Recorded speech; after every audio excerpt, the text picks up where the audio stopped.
Parenting science గురించిన ఈ విశ్లేషణకు స్వాగతం. పిల్లలు కొన్నిసార్లు మన మాట ఎందుకు వినరు? మరి వాళ్ళకి సరైన దారి చూపించడానికి సైన్స్ చెప్పే అత్యంత ప్రభావవంతమైన మార్గాలేంటి? రండి, ఈరోజు ఈ విషయాల గురించి వివరంగా మాట్లాడుకుందాం. పిల్లలు మాట వినట్లేదు, ఇది బహుశా ప్రతి ఇంట్లో వినిపించే మాటే గదండి. నిన్నటిదాకా మనమాటే వేదంగా భావించిన పిల్లలు హఠాత్తుగా ఎందుకిలా మారిపోయారు? మనం ఎక్కడో తప్పు చేస్తున్నామా అని చాలామంది తల్లిదండ్రులు మదనపడుతూ ఉంటారు. ఇలాంటి పరిస్థితుల్లో సాధారణంగా మన ముందు రెండే దారులు కనిపిస్తాయి. ఒకటి, 2 దెబ్బలు వేస్తే దారికొస్తారని అనుకోవడం. రెండోది, ఓపికగా నచ్చజెప్పి మార్గనిర్దేశం చేయడం. మరి ఏది సరైన పద్ధతి? సరే, ముందుగా అసలు సమస్య మూలాల్లోకి వెళ్దాం.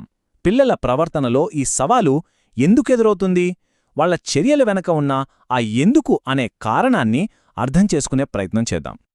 అయితే మనం పేరెంటింగ్లో సైన్స్ గురించి మాట్లాడుకునే ముందు అసలు సైన్స్ అంటే ఏంటో స్పష్టంగా తెలుసుకోవాలి. ఇదేదో గాల్లో చెప్పే మాట కాదు. సైన్స్ అంటే ఒక విషయం ఎందుకు జరుగుతుందో గమనించి, అర్థం చేసుకుని, ప్రయోగాల ద్వారా నిజాన్ని నిర్ధారించడం.